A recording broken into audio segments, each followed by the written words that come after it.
again, going live from the Hobo Fish camp here in Oak Hill, Florida. Yeah, I'm starting to lose my voice a little bit.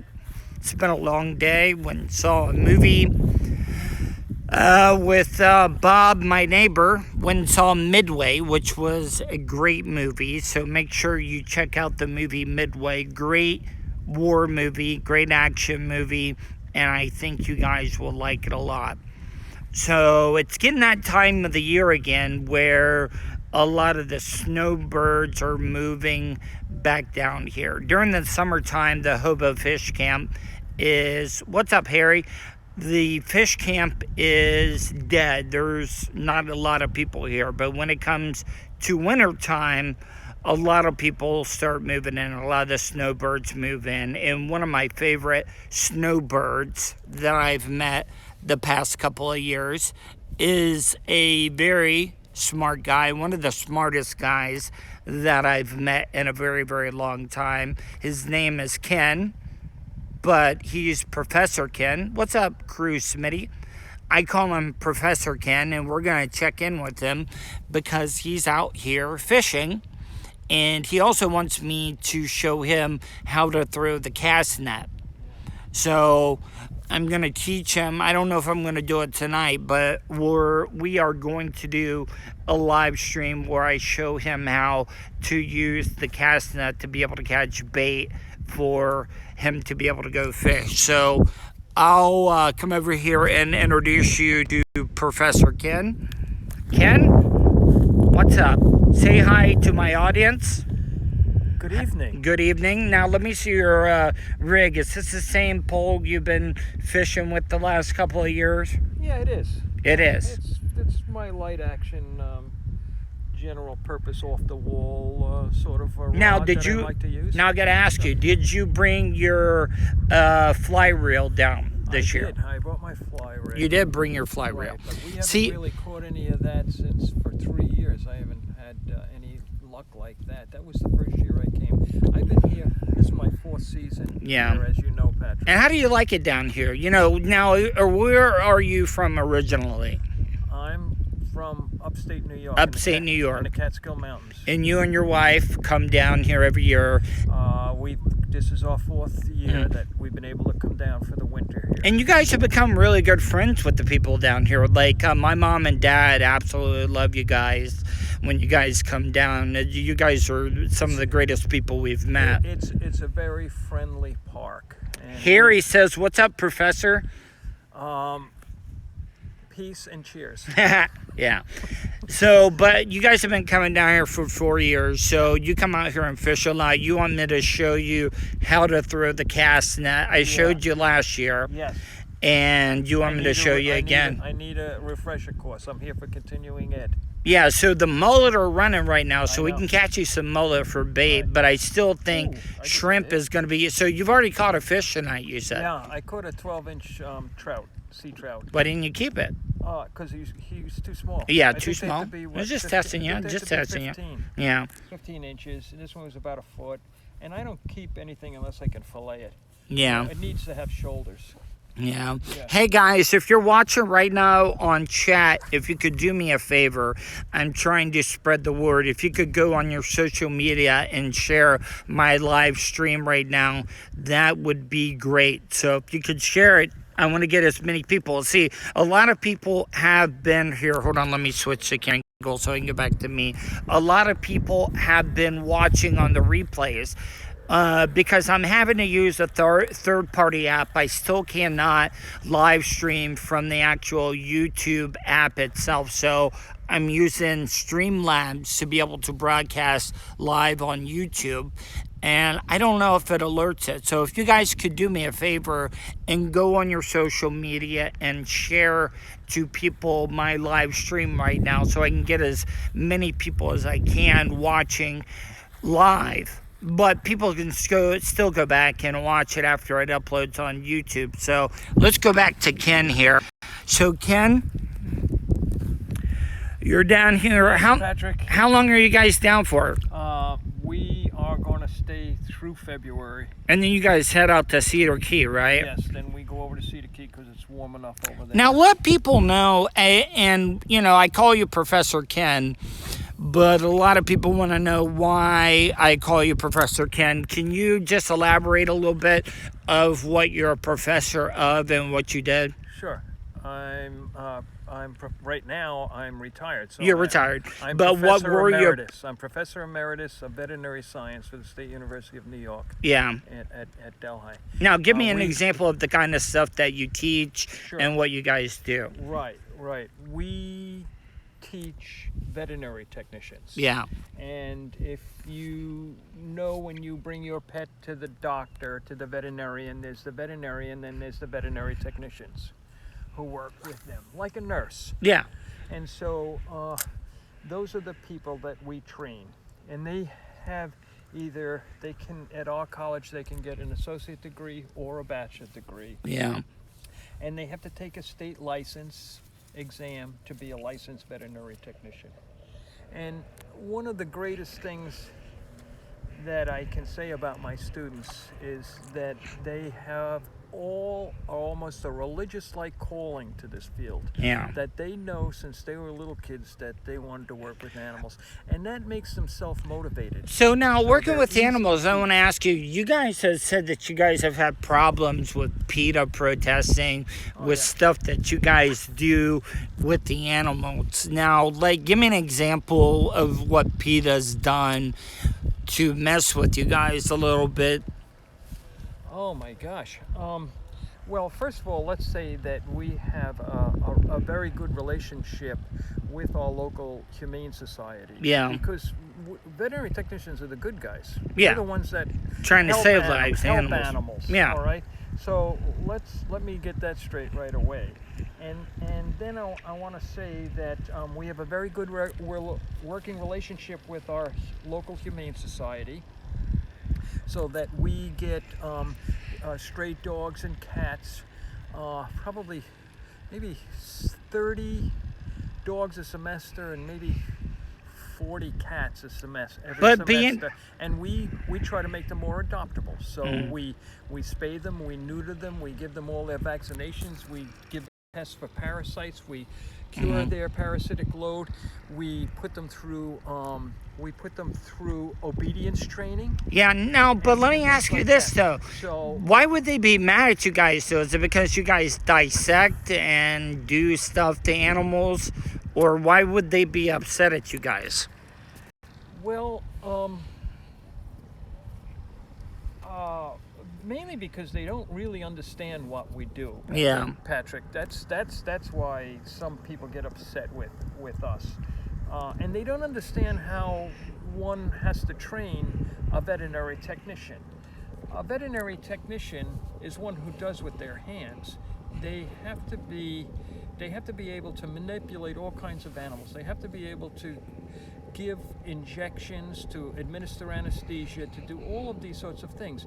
So do you want them to practice for the first time on your pet? Yeah, no. So we have to practice on other animals. But now, I consider myself to be a speciesist. Yeah, now and that's the philosophy of our You guys department. worked with a lot of primates, though, right? Well, that's a specialized part of it. But let me say, as our philosophy as speciesists go, that if you're going to give your first injections, we decided that it would be better to give it on a mouse. Hold on, cold hams. I can't fish right now because I'm holding the camera, but I'm going to come out and fish. I've been fishing a little bit today. I went and saw a movie. So I'm sorry, Ken, I didn't mean to interrupt you, but people can chat with me on comments, so I was trying to read their comment. Good. So, anyway, back to what you were saying? Right. So what I'm saying is that, as a species, we believe that it would be better for you to start on a phylogenetically lower animal, such as a mouse. And when you can gavage a mouse, in other words, put a stomach tube down, it'll move you up, because eventually you're going to have to do that to your pets, you see, or to a horse. And at the college that I worked at, we have all of the species, from mice all the ways up through the farm species, cattle and horses and things. And we I am a laboratory animal technologist by trade. Yeah. And so my specialty is mice through monkeys. Yeah. And so for a lot of people, I'm like the man they love to hate because I am a vivisectionist. Yeah, I get it. And so yes, we do have a monkey colony. Monkeys, of course, are very special. But like chimpanzees or orangutans? No, or we have macaques. macaques? Yeah. Okay, macaques. They're a monkey that weighs between. Sorry, Chris. I'm trying to get the camera. 8 and 12 pounds, maybe. I'm trying to get the camera as close as I can to Ken so you can hear him a little bit better. I'm still recording this straight from my phone. I will tell you this, I'm investing in getting a new microphone attachment for my phone so the audio will be much better. So I'll have a new mic next week so I can do this a little bit better. So it's a nice night out. The moon's out. Yeah. Should be a nice night for fishing. Which way is the water running right now? It's running out. Is it running south or north? South. It's running south. Yeah. So yeah, the moon is out right now. You guys can't see the bay, but there's a channel marker and you can see a boat out there. Yeah. So They're just starting to shrimp. Oh yeah. Yeah, people catch a lot of shrimp out here, guys. They're just starting, I guess. Some nights when you come out here, there'll be like 30 boats. So what you drinking? I'm drinking vodka. Vodka and what? Cherry juice and seltzer. Yeah, I'm 4 months sober almost. Yeah, congratulations on that. Yeah, no, I had a bad night one night, and I do not like to black out. And it was one of those nights that it was like a wake-up call, and I decided to stop drinking. So, well, that's good. The first 2 weeks. When you want to get that wake-up call and do something about it, I think you're doing the right thing. Yeah, I got to tell you, the first 2 weeks of me not drinking was the worst because it was the physical withdrawals that were horrible. Everything after 2 weeks, it was all mental. Does that make sense? Like Sure. when I was bored, I wanted to drink. Oh, yeah. So I guess and especially here in the fish camp where everybody's drinking. yeah, it's there's a really lot of hard. retired people. Yeah. Well, I remember when I tried to give up smoking, it was the same thing. I couldn't be around people who smoked. I didn't picture you as a smoker. Well, I was. How many packs a day were you doing? A pack a day? No, I wasn't even doing that much. No. No. I didn't start till later on when I was in the Army, where everybody's like, smoke them if you got them, bum them if you don't. If you don't smoke, keep working. Yeah, but it was hard getting off the alcohol. When I was married for 10 years, I didn't touch a drop. And then when I got divorced, I started drinking again, and it became really, really heavy. And then, I told you about my time in the mental institution. When I was in there, they had me way over medicated. And when I got out, I decided that I wanted to be off of everything. Like I'm off all of my psychotropic drugs. And that was one of the hardest withdrawals that I've ever gone through because I've been on those drugs for 10 years. And to get off of them was really, really bad. I mean, does that make sense? It makes a lot of sense. Yeah. Because I had worked on psychotropic drugs when I worked at Huff and LaRoche. Yeah. Librium and Valium were the psychotropic drugs of the day back in the 70s, 80s. Very popular, made the company a lot of money. And I worked in the Department of Psychopharmacology. Thank you, Philip. And we would test these. Can I see the lure you're using? Sure. What is it? It's I think they call it a white fluke. Yeah. Split tail fluke is what they call that one. And you see how I got the hook, so it's just barely showing. So Yeah. that we could hook them if we need to. But anyway, so we did a lot of that work with monkeys in psychopharmacology. And what we would do is we had the monkeys trained because we wanted to know about their cognitive ability and their speed of cognition and how was the drugs affecting that sort of thing. So they were all trained to go into this little cabinet. And you remember Pez dispensers? Yeah. The little Pez dispenser. So next to them, they had a Pez dispenser on one side and an automatic water on the other side. And they were in a chair and in a closet. And then a game would come down, a board would come down. It was like the original Simon Says games. Beep, beep, boop, beep, beep, boop, boop, boop. So the monkey would do that. Every time the monkey got it correct, they got a Pez. Okay. If they didn't get it correct, well, nothing happened to them, but they didn't get it correct. So we knew what we would say was their cognitive abilities, the speed of cognition, and how fast they could get into the puzzle, and how deep they could get into the puzzle. And then we would give them before we put them into these cubicles, we would administer the drug, and it was either a low dose, a medium dose, a high dose, or the control. Now, did you guys ever give animals like illegal drugs like crack or meth or anything like that to see if they became addicted to it? No. But they did. Chris, I'm not drinking anything. Ken is drinking vodka and what? What are you drinking? People wanted to know what you were drinking. I was drinking cherry juice. Cherry juice and vodka with some seltzer. Yeah. People want to know, have you had a chance to taste the new Popeye's chicken sandwich that everybody's been talking about? No. No, you have not. No, I don't. What's your favorite chicken sandwich when it comes to, are you a Chick-fil-A guy?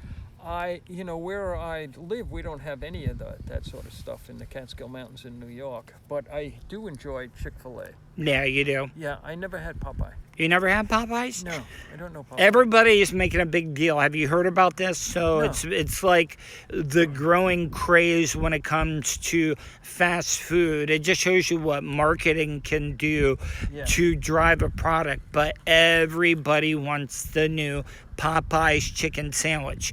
And what does Popeyes normally serve? Just regular chicken, but they've never done a chicken sandwich before. So what I'm saying is that the demand for this chicken sandwich is so high that people are waiting 40 minutes to get the sandwich, and they're running out. Like that's how much the chicken sandwich is in demand right now. Well, you're not going to see me on that line. But they say it's pretty good. I'm not waiting on any lines. I've not had a chance to try it yet, but everybody is saying the Popeye's chicken sandwich is so good. Is Popeye's like Chick-fil-A? I think I like their attitude. Well, Popeye's is a little bit more trashier than Chick-fil-A, but Popeye serves spicy Cajun style chicken. So I can't believe you've never been to a Popeye's before. No, I never have.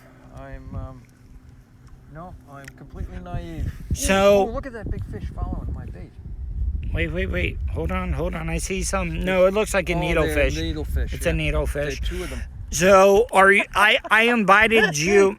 I've invited you on the 23rd. So my birthday is on. And we're coming. Yeah, my birthday is on the 24th. I got a lot of my friends coming over from Tampa and people I know, but we're having the party on the 23rd. I'm cooking out on the 23rd. I'm cooking some ribs, pulled pork, and I'm doing some other things. Any requests? Patrick, how can you be saying this to all these people? Oh, no. What happens if some of them I don't care if they show up, but so is there any requests of anything you want me to cook, or will you eat it? I like your menu as you said. So you eat pulled pork and ribs and stuff? Of course. And I'm sure, here, whoever else is going to come will probably bring a dish to pass. Yeah, they probably will. birthday party. And any of you guys, listen, email me Tuddle, Tuddle @gmail.com. If you want to come over to my cookout the day before my birthday, send me an email. No. Any of my viewers or subscribers that want to come and hang out at my party, Tuddle, at the fish camp. At the fish camp. Tuddle with 2 D's, Tuddle. Email me and let me know why you want to come over and hang out, and I'll invite you over. I'll give you the address. I'm dead serious. Any of my listeners, subscribers, or anybody on my social media that follow me, if you want to come over, it's on the 23rd, Philip. So anybody who wants to come to my cookout on the 23rd, email me Tuddle @gmail.com. Tuddle @gmail.com, and I'll get back with you and we'll set up a time for you to be able to come over and hang out. I would love to have a lot of people over with. It's going to be the day before my birthday. My birthday is on the 24th, but I'm throwing my party on the 23rd at the Hobo Fish camp. So please email me Tuddle, Tuddle @gmail.com, and I'll get back with you. Let's check in with Ken. I'm about to wrap up my broadcast. Ken, do you have any final things you want to say? Yeah, you had asked me if we had ever gotten in trouble with PETA. Yeah. And I wanted to tell you about the guinea pig capers. No, you've already told me about this, but I would like to hear this story again about the guinea pigs. We, at the end of the semester, we wanted to give away a bunch of guinea pigs that we had left over. Yeah. And so, the students took what they wanted, and then we some of them went out with their friends on the Facebook and such, and they wanted to, and before you know it, I was called into the dean's office. Yeah. And he was there with the chief of university police, and they were wondering about, they've been seeing these strange emails or commentaries on social media going back and forth about the guinea pigs, and they were saying that we were going to kill the guinea pigs, and they had it all wrong. We were trying to give them away. We were trying to give them away for free. A guinea pig at some of the pet shops goes for quite a bit of money. Yeah. These were nice animals. They had been with us the entire semester. They were really healthy. We made sure of that, and we wanted to give them away. So they had decided that we were going to have a, it was the end of the semester, so it was around Christmas, and we always have a Santa Claus who was one of our chemists, who had a big white beard and everything, and he played Santa Claus, and you could get your picture taken with whatever animal you wanted. Yeah, so what happened with the guinea pigs? So the guinea pigs, so these people in the guinea pig, believe it or not, there's a guinea pig rescue squad. Yeah. And they were based in Virginia, and they were going to set up a relay where some people would come over. I think they were going to come over and pick them up that night with Santa Claus, and then they were going to escape, and they were going to take them down to the Pennsylvania border, where they were going to pass them off to somebody else, and eventually they were going to go down to Virginia. Now, it was totally unnecessary. Yeah. Because all we wanted to do was give them away. Yeah, because you guys were done with them. Yeah, we were finished with them, and we wanted them to go to good So what homes. happened?